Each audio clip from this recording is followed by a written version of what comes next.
sebelum laga final ini, ada yang menyatakan atau mengatakan banyak bahkan sebenarnya final sesungguhnya sudah terjadi antara Paris Saint-Germain dan Bayern Munchen. Setuju apa enggak lo? Kalau kita ngelihat para pemain Paris Saint-Germain, ya Les Parisiens beruntung ya bahwa mereka punya pemain-pemain yang punya kualitas individu luar biasa. Walaupun sebenarnya mungkin nggak bintang-bintang amat, tapi kalau diberikan kesempatan, punya ruang, punya celah, mereka tuh udah jadi monster-monster yang luar biasa loh. Arsenal secara kolektif gua musim ini sudah mengakui Arsenal terbaik lah. Betul. Secara kolektif itu. Tapi sorry to say, Apaan yang to say? secara efektivitas masih banyak tanda tanya. Kalau gua Lini pertahanannya Arsenal, lu mau ngomong kayak apa? Di Liga paling sedikit kebobolan, di Liga Champions juga demikian.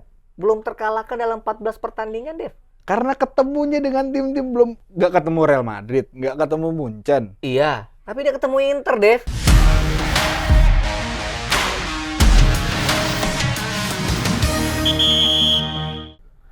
Tengah pekan kemarin kita merayakan Hari Raya Idul Adha, tapi di akhir pekan nanti kita akan melihat final Liga Champions berlaga. Ada PSG melawan Arsenal yang akan menjadi pembahasan di halftime break kali ini. Masih bersama gue Devi dan ada suara bapak-bapak ini, ada Bang DJ. Akhirnya kita Bang. sampai di laga pamungkas. Betul. Penutup dari keriuhan Keriuhan. kompetisi di Eropa, Di Eropa. terutama kompetisi antar klub di kasta tertinggi benua biru. Betul. Liga Champions. Kota Budapest jauh-jauh hari udah dipilih UEFA Ya, untuk menjadi saksi tempat venue ya. siapa yang akan merayakan kegemilangan musim ini di benua biru. Ya. Dan Paris Saint-Germain juga Arsenal menjadi dua klub atau dua tim yang mendapatkan kehormatan besar untuk merumput di Puskás Arena. Puskás Dan- Arena ya. Ya ini Dev, kita selalu bilang bahwa Liga Champions selalu membuat kita tertarik gitu ya dengan magisnya yang luar biasa. Betul. Dan ya tadi gua sambil nyanyi-nyanyi anthemnya Champions League. Emang kalau kita dengerin lagu itu ya, terutama kalau di final sih Dev, itu bulu kuduk merinding deh. Apalagi kalau klub kesayangan kita berlaga gitu. Oh iya. Iya kan? Iya. Pernah kan berlaga di final? Ada dua Pernah kali, dong, ada pernah dua dong. kali. Lu Tiga dua kali. Tiga kali. Gue Kali. sih udah sering ya. Iya. Cuma ya juaranya baru 3 kali. Tahun lalu kalah. Kalah. Dan ini iya, menarik deh. Iya. Budapest itu, ya ini salah satu kota yang gue rindukan, Dev, karena ini salah satu kota besar di Eropa. Hungary ya? Di Hungaria. Hungaria. Kota ke-10 terbesar di Uni Eropa. Dan kalau kita bicara Budapest, ini kotanya emang indah banget. Indah. Dan saking indahnya, bahkan ketika pesawat mendarat di Ferenc Liszt, Budapest Ferenc Liszt ya, airport, itu dari atas kelihatan udah indah banget. Ini salah satu bandara tersibuk di Eropa, di dunia. Dan namanya Ferenc Liszt ini diambil dari seorang komposer terbesar, salah satu yang terkenal di dunia, yang salah satunya adalah dari Hungaria ini, ya si Ferenc Liszt. Dan public transportation di Budapest ini salah satu yang luar biasa. Bahkan warganya itu mungkin 40-50% menggunakan transportasi. 50-60%, mungkin hanya 25-30 yang menggunakan transportasi pribadi. Nah, itu kenapa? Agar supporter, penonton bisa menikmati lebih banyak kota Budapest, UEFA sudah menggeser deh jadwal final. Biasanya kalau final di Eropa itu malam minggu, itu kalau Liga Champions kan berapa musim terakhir kan malam minggu, itu dimulai mungkin sekitar jam 8 malam waktu setempat, atau jam-jam 2 pagi kalau di Indonesia. Iya. Khusus final kali ini, mulai tahun ini atau tahun ini. Iya, dimulai tahun ini sih. Iya. Kalau di Indonesia, waktu Indonesia bagian Cibubur tempat gua nggak tahu kalau waktu bagian Tambun ya. Deket itu Bang. jam 11 malam. Jam 11 malam. Artinya jam 5 sore. Ya. Karena itu UEFA berpikir panjang juga dengan kota Budapest yang indah supaya publik supporter bisa menikmati kota Budapest. Budapest ini luar biasa, Dev. Kota yang dialiri sungai yang luar biasa, Sungai Danube. Itu membelah dua peradaban, kota Buddha yang berbukit dan PES yang lebih dinamis gitu. Ini indah banget. Dan ibarat Buddha dan PES yang memang sedikit berbeda, ya finalis kita ini Paris Saint-Germain dan Arsenal juga datang dengan dua gaya main yang berbeda ya, walaupun ya kedua-duanya ya menurut gua layak untuk tampil di final. Jadi siapapun kita, kalau ada sahabat halftime break yang punya kesempatan bisa nonton final Liga Champions di Budapest, enjoy deh. Ini luar biasa. Ya, itu tadi udah sedikit gambaran. Itu prolog dulu ya, kenapa lokasinya Budapest. Dan kalau ngomongin Puskás Arena, Dev, ya lu tau lah, Ferenc Puskás ya, salah satu pemain kenamaan Hungaria. Dan kalau ngomongin Stadion Puskás Arena, ini kandang timnas Hungaria, timnas berjuluk Magyar. Hungaria pada masanya, Dev, itu tinggal sedikit lagi untuk bisa mengangkat trofi Piala Dunia. Kalau nggak salah tahun 54, mereka udah unggul 2-0. Menghadapi Jerman Barat di Jerman juara waktu itu ya. 45 menit pertama. 54. Masih Jerman Barat. Tapi Barat. akhirnya dibalikin oleh Jerman Barat. 3-2.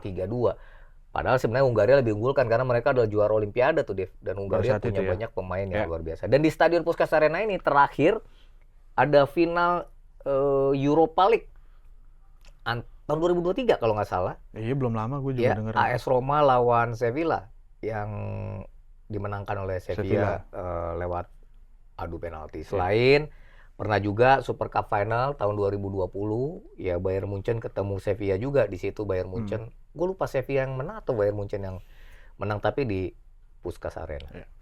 Oke, luar biasa penjelasan dari venue. Karena gue senang stadionnya dan kotanya, Dev. Ini kota yang pasti. Suatu hari lu harus sana. Ya. Dan kita menuju persiapan dari pertandingan dari kedua tim, Bang. Ya. Ini dari PSG dan juga dari Arsenal. Tentu kedua tim ini dua-dua habis mungkin dalam tanda kutip pesta ya, Bang, karena mereka setelah Idul Adha kemarin. Enggak. Ada loh pemainnya, siapa tahu yang ada. Kan? Nggak, maksudnya habis menjuarai liga mereka. Sama-sama menjuarai liga dan terlihat, gue juga di sosial media lah ngeliat dari kedua tim ini tidak ada pesta yang benar-benar begitu meriah, Bang, karena memang kedua nunggu match ini. Meriahnya nanti kalau juara Liga Champions. Gue sih pengen ke PSG dulu ya. PSG sih langsung ke situ sih. Lu nggak ngomongin perjalanan mereka ke final segala macam kayak podcast yang lain sih? Oh iya, boleh. Enggak. Gue nanya, tapi apa lu mau di segmen berikutnya apa gimana? Ya kalau karena ini menarik loh, Deh. Iya kan, benar sih. Oke, dua tim ini memang yang menariknya adalah kedua tim ini datang ke Budapest sama-sama dengan status juara liga. Iya kan? Yang satu juara Liga Prancis, Ligue 1 gitu. Yang satu setelah 22 tahun jadi juara Inggris, Premier League. Dan kalau yang menarik juga, Dev, antara Paris Saint-Germain dengan Arsenal, ini untuk kali pertama, ya memang gini ya, tahun 2014, tahun 2016 itu ada final sesama tim ibu kota. Tapi itu ibu kota yang sama, Real Madrid dan Atletico Madrid. Kalau antar dua ibu kota negara, itu tahun 71. Ajax Amsterdam dengan Panathinaikos. Panathinaikos dari kota Yunani. Dari kota Athena, ibu kota Yunani. Iya, Athena. Iya kan? Kalau Amsterdam, ibu kota mana? Belanda. Iya. Takutnya ada yang nggak tahu kayak gitu kan. Jadi ini cukup menarik. Ya. Terus, ya kita sama-sama tahu lah. Yang satu juara bertahan. Yang satu sampai sekarang di musim ini belum kalah-kalah. Bahkan sebagai pemuncak klasemen fase liga sempurna. 8 kali main, 8 kali menang. Sementara di babak knockout, ya yang satu mulai dari playoff, yang satu mulai dari langsung 16 besar. Dan juga luar biasa gitu. Jadi ini akan menjadi final yang menarik. Walaupun, Dev, gue mau nanya dulu sama lu. Sebelum laga final ini, ada yang menyatakan atau mengatakan, banyak bahkan, sebenarnya final sesungguhnya sudah terjadi antara Paris Saint-Germain dan Bayern Munchen. Setuju apa enggak lo dengan sekarang final Paris Saint-Germain dan Arsenal? Ya, gue sih nggak setuju sepenuhnya ya, Bang. Bagus, supaya fans Arsenal senang sama Enggak. Nggak gini, karena seperti yang kita tahu dari sebelum-sebelumnya lah gitu. Banyak, ya terutama mungkin bisa gue bilang di 5 musim terakhir lah, Bang. 5 musim terakhir Liga Champions pasti ada salah satu bagan yang semua tim yang diunggulkan dalam tanda kutip tim besar, terus juga satu bagan itu menjadi berat banget, itu terjadi di situ gitu loh. Kok gue sering banget denger lo kayak gini, lo kayaknya mencium apa ya? Bukan, Bang. Ya kan undian soalnya, Dev. Lah iya makanya kan gue bilang 5 musim terakhir. Jadi kalau misalkan bukan diatur kan? Bukan. Ya berarti semesta emang doyan begitu kan? Ya gue nggak tahu ya diatur apa. Ya kan gitu kan. Ya cuman enggak maksudnya kan sering kita temuin City Real Madrid. Ya kemarin itu City Madrid mah ketemu mulu. Lah ya makanya. Kayaknya nggak pernah tuh dipasang mereka ketemu di puncak gitu ya. Itu dia. Terus juga kemarin PSG sama siapa Munchen. Iya. Terus juga banyak lagi kemarin Munchen lawan Madrid juga kan ketemu gitu. Itu kan maksudnya tim-tim yang di atas, yang punya sejarah, yang tim besar, yang kayaknya kok lebih layak ketemu di final. Betul, gitu ya. ini kayaknya ketemu duluan gitu. Sementara bukan berarti di bagan yang satu laginya itu bukan memandang sebelah mata juga, enggak kan ada tim elu sempat di situ, ada Dortmund. Emang tim gue kenapa? Tim gue keren loh, Inter enak aja 3 kali juara, emang Chelsea berapa? Bisa diem dulu nggak? Iya, boleh. Kebanyakan makan kambing kemarin. Ya nggak, maksudnya kan tetap diunggulkan, tapi kan maksudnya selain Inter ada Barcelona juga di bagian sebelah. Terus juga di musim ini ada yang berpotensi jadi masih bisa di bagian sebelah kan, tadinya ada Arsenal sama Barcelona, tapi Barcelonanya disingkirkan duluan gitu. Terus juga di musim-musim lalu, jadi ya gue harus bilang secara kekuatan nggak cukup sih maksudnya. Ya sebenarnya timpang sih gitu loh. Tapi bukan berarti gue menganggap sebelah mata di satu bagian yang ini, enggak gitu. Sehingga emang di 5 musim terakhir lah gue bisa bilang bahwa di satu bagian ini ada match yang kayaknya match final, kalau misalkan match finalnya ini lebih seru deh gitu. Gitu aja kalau gue ngeliatnya. Tapi bahwa banyak yang bilang Paris Saint-Germain dan Barcelona adalah final sesungguhnya, lu nggak setuju dong? Enggak sih. Dan ini memang justru final yang benar nih sebenarnya menurut lo? Enggak juga? Enggak juga. Ya enggak, maksudnya lebih final luar biasa loh, Dev. Menurut gue sih ini final sesungguhnya. Dua-duanya adalah juara liga. Kemudian menampilkan cara main yang beda. Walaupun kalau kita ngomongin Arteta dan Luis Enrique, ya dua pelatih ini, dua nahkoda ini adalah dua orang yang sangat mengedepankan, menjunjung tinggi organisasi yang rapi dalam permainan timnya kan. Betul. Gitu sebenarnya kan. Jadi menurut gue sih ya ini the real final gitu loh. Ya itu kan dari segi permainan kan gitu. Ya. Dari segi permainan gue juga setuju lah, ini tim yang punya organize cara bermain dengan organize yang luar biasa baik lah. Ya. Dua tim ini, yang satu mungkin didukung dengan para pemain yang memiliki skill individu yang luar biasa. Yang satu kolektivitas bermain sebagai tim. Gila, lu udah bener kayak pengamat sepak bola yang luar biasa loh kalimat lo itu. Orang harus tahu deh. Orang harus tahu, benar. Orang nggak mesti tahu kita ngerjain apa, tapi kalimat lo itu orang harus tahu bahwa lu pemerhati sepak bola luar biasa. Kayak enak udah. Ya itulah, tapi ya kan gue secara objektif memandang ya mungkin ini memang final yang cukup ideal gitu. Ideal. Dari yang udah tadi kita sebut, tapi ya secara fans tetap udah tahu lah semuanya lah gitu. Iya, gitu lah. Jadi kita masuk ke persiapan. Paris Saint-Germain. Ya kalau ngomongin persiapan kan banyak nih informasi-informasi yang kita dapat ya. Sebenarnya ya tadi lo bilang bahwa kedua tim sebelumnya belum menggelar pesta yang luar biasa. Betul. Ya artinya hanya ala kadarnya. Dan ya kalau buat Paris Saint-Germain juara di Ligue 1 itu udah biasa banget. Malah mereka kehilangan Coupe de France tahun ini. Iya. Tapi buat Arsenal yang masuk final Carabao Cup, ya meskipun tersingkir di perempat final FA Cup, tapi bisa jadi juara Premier League. Ini masuk final Liga Champions, dan kali ini dia nggak cuma mau masuk doang, dia mau juara. Jadi ya persiapan juga cukup oke. Kalau kita dari Paris Saint-Germain, gue dengar ada isu, informasi. Dembele cedera, bukan? Iya, Dembele dan Achraf Hakimi nggak 100% fit jelang final ini. Ya ini masih 2-3 hari ya jelang final sih. Ya menurut gue tepuk jidat sih kalau sampai kedua pemain ini tidak fit, bahkan tidak bermain. Atau mungkin tidak jadi starter. Tanpa mengecilkan strategi Luis Enrique ya. Iya. Tapi kita sama-sama tahu bahwa Hakimi ya luar biasa. Sisi kanan Paris Saint-Germain dengan adanya Hakimi itu jauh lebih hidup. Betul. Dan lebih seimbang dengan sisi kiri yang Nuno Mendes barangkali ada di sana. Iya. Hakimi kita tahu pemain ini ya punya pengalaman luar biasa, pernah di Real Madrid, pernah di Inter Milan. Dan di timnas Maroko pun dia adalah yang menopang tim, salah satu yang menopang tim, termasuk di Paris Saint-Germain. Itu artinya kebugaran seorang Hakimi untuk laga final itu menurut gua sesuatu yang sangat diharapkan oleh Les Parisiens jelas jelang final. Tapi gua nggak tahu sebenarnya beritanya gimana sih, informasi yang terkini. Lu kan punya akses ke dalam tuh.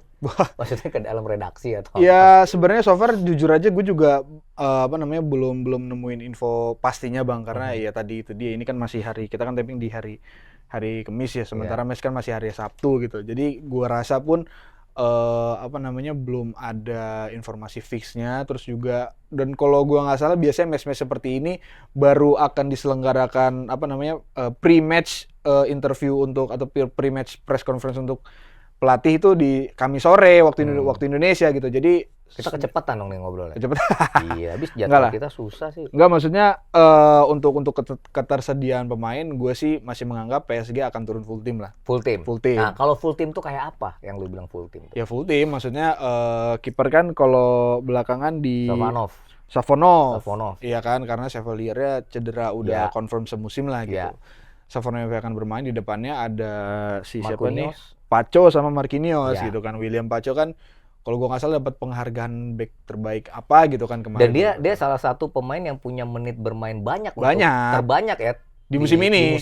Betul. Bersama Paris Saint-Germain. Betul. Ya, bek kanan kiri udah pasti Hakimi sama siapa?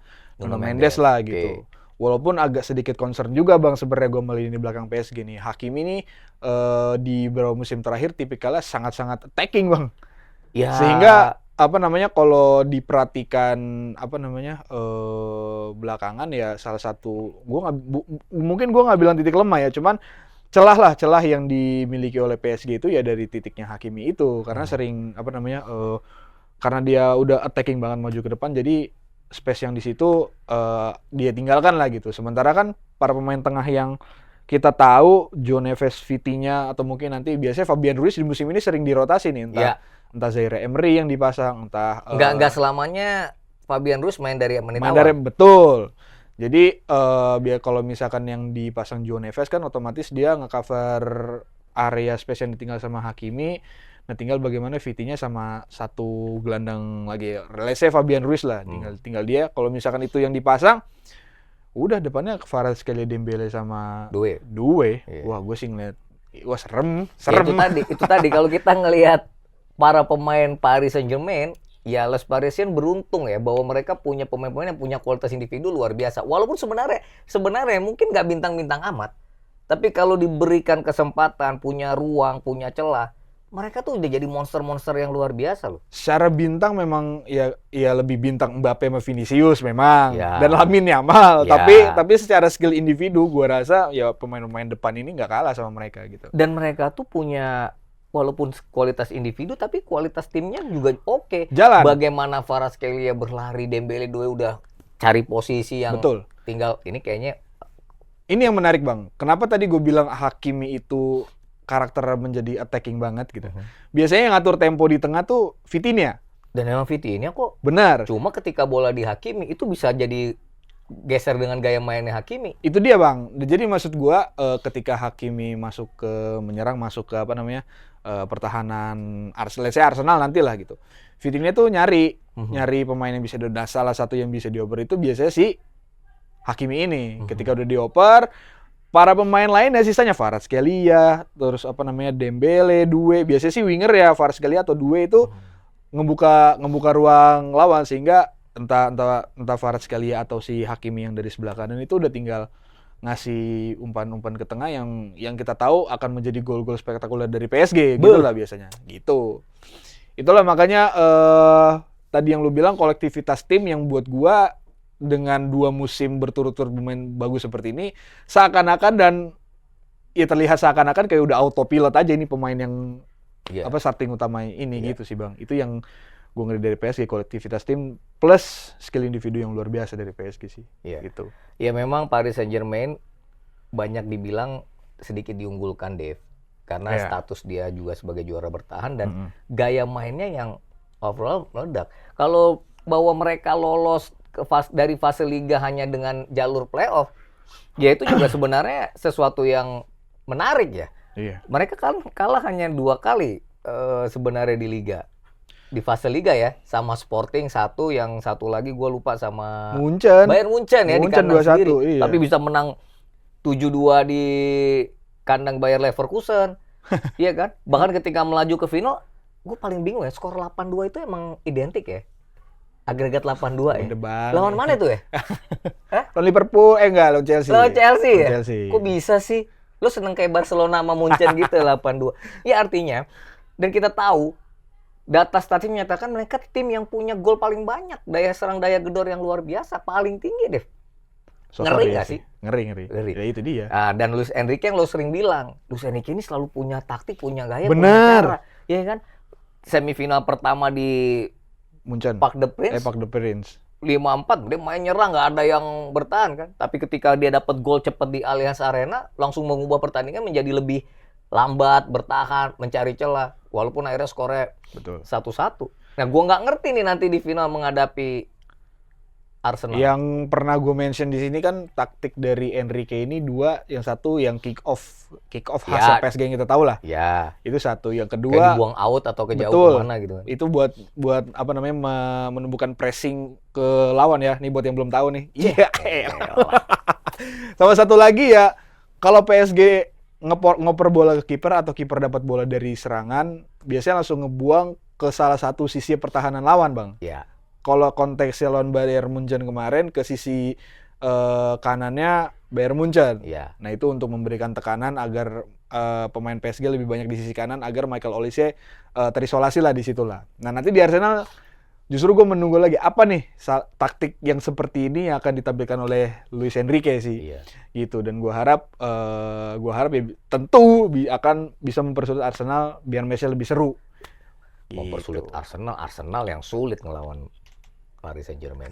Ya tapi intinya kalau buat gua, Vitinha itu akan menjadi sisi sentral ya buat Paris Saint-Germain. Selain Kvaratskhelia yang harus gua akuin deh, dalam 2-3 musim terakhir Kvaratskhelia itu memang berkembang luar biasa. Mungkin sebagai seorang individu pemain sepak bola, dia salah satu pemain yang cukup atraktif. Bola kalau di kakinya itu kayak diajak lari ayo, diajak kutak-kutik boleh gitu kan. Placing oke, ngumpan oke, golnya kan anak dahsyat gitu kan. Iya.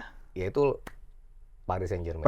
Pertanyaannya Arsenal mau kayak gimana? Nah, ini part Arsenal nggak tahu sih.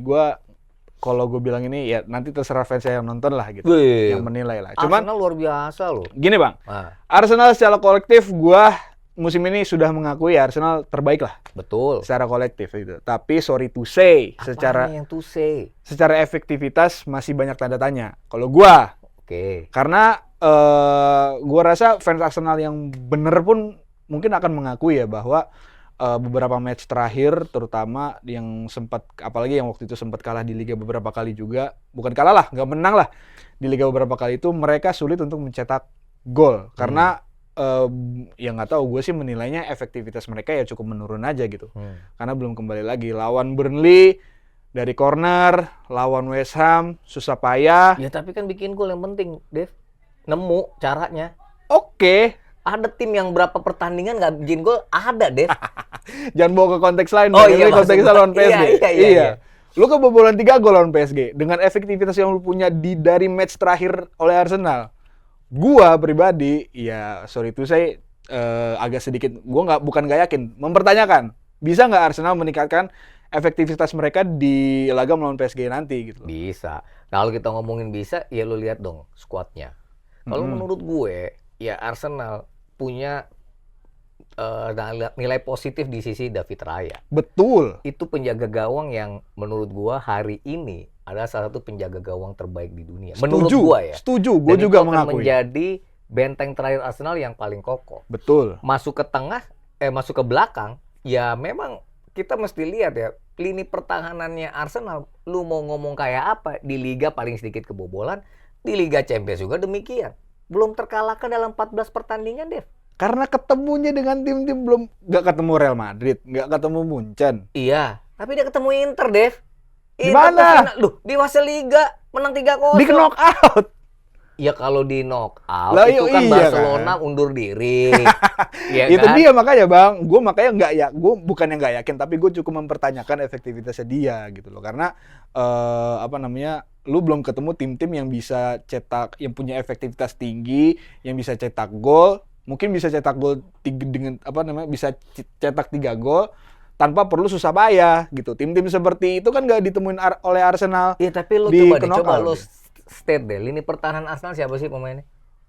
Oke, kalau misalkan Jurrien Timber main, gua mungkin sedikit optimis sama lini belakangnya Arsenal. Tapi kalau Timber gak main, lu yakin mau pasang Ben White sama Mosquera untuk menghadapi Kvaratskhelia? Oh, sorry itu gue sih yang cukup ragu ya di situ. Iya, moga-moga Arteta dengerin lu nih. Semoga. Iya. Kan? Iya. Itu satu. Terus jadi harapannya Jurrien Timber berduet dengan Jurrien Timber di kanan ya? Di kanan. Di kiri ada entah Calafiori, entah Luis Kelly lah di sana. Yeah. Hincapié mungkin yang di musim ini cukup bagus lah untuk Arsenal, untuk sisi kiri pertahanan Arsenal gitu. Gabriel kan di tengah juga oke. Oke, tapi kan harus ada yang mengcover pergerakan Dembele, Due, barang mungkin Joao Neves gitu loh Bang. Itu. Ya sebelum masuk ke pertahanan kan di tengah yang harus kuat. Declan Rice barangkali bisa membuat sterilisasi di tengah supaya Vitinha nggak mungkin passing ke Kvaratskhelia atau kedua itu agak lebih terhambat. Ya iya, makanya maksud gua kalau di lini balik lagi nanti tergantung oleh starting line. Nah, beberapa kali kan Arteta ya seperti yang kita bilang mungkin kedengerin kita gitu kan pasang starting line up, pemilihan pemain yang sesuai dan yang oke lah gitu. Nah, makanya di match final kali ini ya gue nunggu sih lini depan yang dipasang justru sebenarnya. Apakah Martinelli, apakah Trossard? Kalau kanan kan kayaknya udah from Bukayo Saka lah. Tengahnya apakah Odegaard, apakah Eze yang akan dipasang? Eze kalau gua. Oh iya, itu kan yang perlu dilihat. Eze. Ya gitu. Oke lah Eze. Makanya ketika walaupun memang balik lagi ini match final, skor 1-0 juga udah mungkin cukup gitu. Tapi pertanyaan gue ya gue nggak mau menyingkirkan PSG bakal sulit cetak gol lah di final tahun lalu aja kita tahu pertahanan Inter yang luar biasa. Udah nggak usah dibawa-bawa itu mah dodol. Lah ya udah, makanya Bang gitu loh. Waktu itu yang kita tahu pertahanan Inter bagus aja bisa dibobol segitu sama PSG gitu. Ya gue tidak menutup kemungkinan di match final nanti PSG akan melakukan hal yang sama kepada Arsenal. Dan makanya kan antitesisnya apakah Arsenal bisa membalikkan keadaan itu yang menjadi pertanyaan besar. Bahkan gue ngelihat ya Gyökeres punya kesempatan untuk mempermalukan Marquinhos dan William Pacho. Ya gue harap seperti itu juga. Karena beberapa kali Marquinhos tuh ya gue harus bilang dia bagus, tapi umur juga nggak. Betul. Iya kan? Seringkali dia kalah duel, bahkan kalau bola tinggi umpan atas itu mungkin sering kalah gitu. Speed sih dia. Iya, makanya gue bilang Gyökeres bisa gitu. Ini yang menarik tuh tadi antara Martinelli dan Trossard. Biasanya gue bilang Trossard main, tapi kalau kali ini kok kayaknya gue berharap Martinelli yang main karena harusnya Martinelli tuh punya speed yang lebih kencang ya. Tinggal masalah kesiapan jelang final. Dan ini bicara mental sih. Bicara mental. Harusnya ketika masuk ke final mentalnya beda.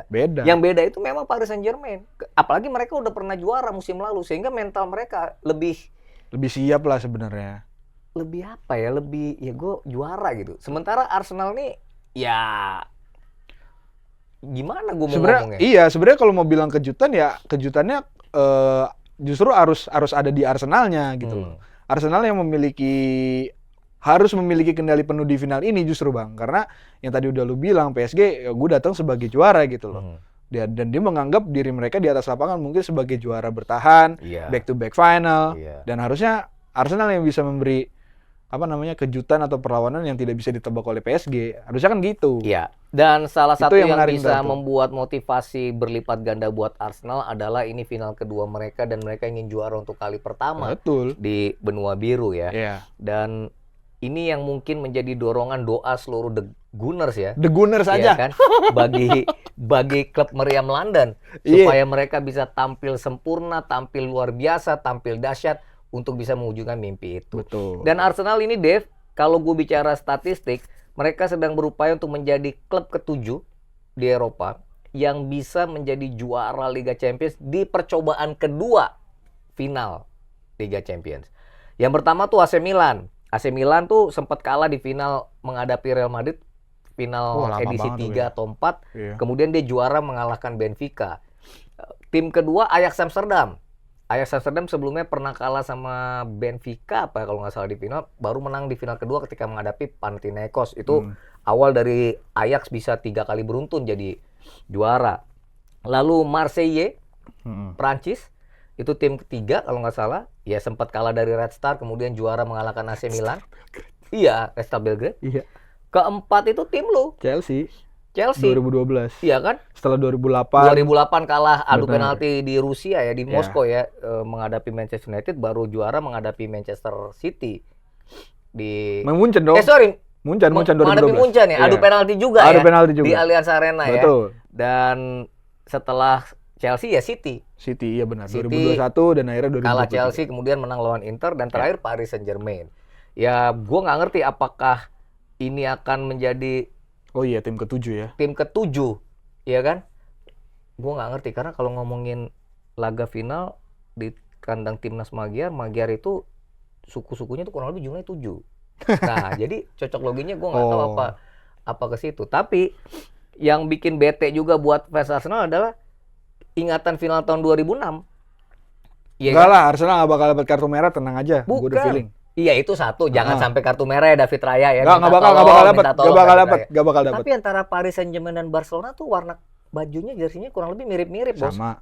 Iya kan? Terus? Iya, hati-hati. Sejarah bisa berulang. Kayaknya main kayak gini-gini nih repot. Tapi menarik ya, Dev. Ya. Baik Paris Saint-Germain dan Arsenal itu punya handicap ketika main di stadion yang dipakai oleh timnas negara itu. Ingat percobaan pertama Paris Saint-Germain di final tahun 2020, itu final di Estadio Dalus. Dalus itu adalah kandang timnas Portugal dan mereka kalah. Begitu pula dengan Arsenal tahun 2006 kalah di Saint-Denis, itu kandangnya timnas Perancis.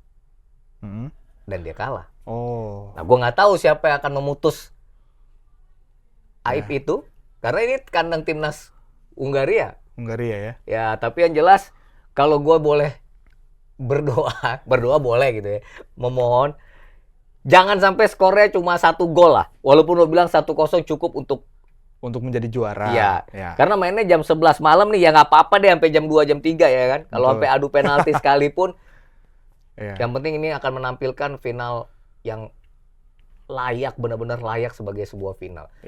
Mungkin drama 5 gol itu juga akan menjadi menarik. Dan kalau tadi Vitinha menjadi kartu as buat gue ya, buat Paris Saint-Germain, ya di Arsenal gue berharap sih, nggak tahu ya, Gyökeres gue pengen ngelihat dia. Wah, Bang DJ kalau udah ngomong menjadi pemain nih, bye-bye nih. Menjadi pemain yang barangkali akan menentukan langkah Arsenal. Gue ngeliat back Arsenal dulu sih, nanti Timber bisa main apa enggak. Kalau Timber bisa main, kemungkinan Arsenal pertahanannya bagus, bisa nih. Itu sih gue ngeliat nanti line up-nya dulu. Atau nanti ngeliat press conference-nya Arteta lah. Iya. Pasti kan jurnalis ada yang nanya tuh Timber bisa main apa enggak gitu kan. Karena kabarnya udah pulih dan nggak tahu udah berlatih juga ya gitu. Tapi masih tetap lihat nanti lah gitu. Oke. Dan ini akan menjadi final dahsyat menarik. Orang suka nanya, "Bang, prediksi lu gimana?" gitu kan. Ya gue sih jujur, gue mengunggulkan Paris Saint-Germain, tapi gue berharap Arsenal juara. Sebagai pecinta tenis, biasanya tuh Grand Slam abis Roland Garros, sekarang lagi Roland Garros. Iya. Itu ada final ada Grand Slam di Wimbledon. Di London. Berarti kalau tahun lalu Paris, tahun ini London. Ini menarik, Jo. Luar biasa. Yang satu punya Menara Eiffel, yang satu punya Big Ben. Ini lu milih pesta di mana ini? Nanti luar biasa dahsyatnya ini. Iya kan? Tapi yang jelas Arsenal punya misi lain, punya, gue nggak bilang ini sebagai beban, tapi di pundak mereka ada harapan dari rakyat Inggris untuk menyempurnakan kedikdayaan Inggris di Eropa musim ini. Betul. Setelah Aston Villa jadi juara Europa League, kemarin Crystal Palace mengangkat trofi Conference League. Kayak Chelsea ya? Kayak Chelsea ya, Conference League ya. Mengalahkan Rayo Vallecano di final 1-0. Mampukah Arsenal mewujudkan mimpi Premier League menyapu bersih Eropa musim ini? Kalau Eze udah ngelihat mantan timnya Crystal Palace berpesta di Leipzig, moga-moga ya, siapa tahu Eze jadi, aduh gila ya. Ya Gyökeres lah, Maeze lah, berdua deh tuh. Ya kan, rekrutan musim ini. Oke lah itu Jangan pembahasan. lupa Dev kasih tahu, finalnya jam 11 malam. Finalnya jam 11. Biasanya orang kan dini hari, ntar dini hari udah kelar. Jam 11. Finalnya nanti hari Sabtu jam 11 malam. Ya.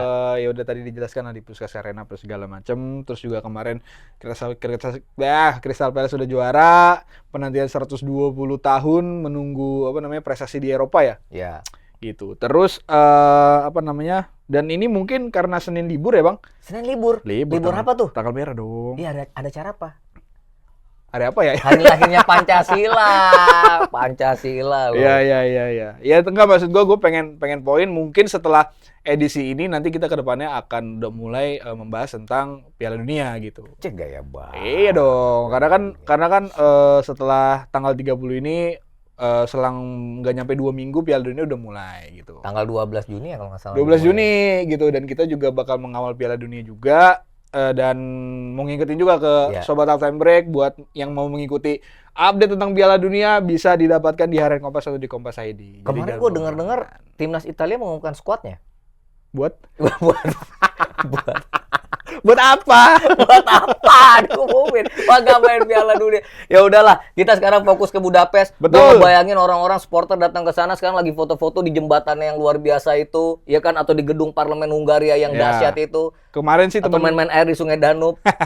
Kemarin teman gue ada yang ke sana katanya lagi steril dulu. Lagi steril ya? Iya, lagi steril. Kalau gue udah lari tuh, udah gue lariin tuh 10 kilo, 21 kilo sih. Luar biasa. Oke.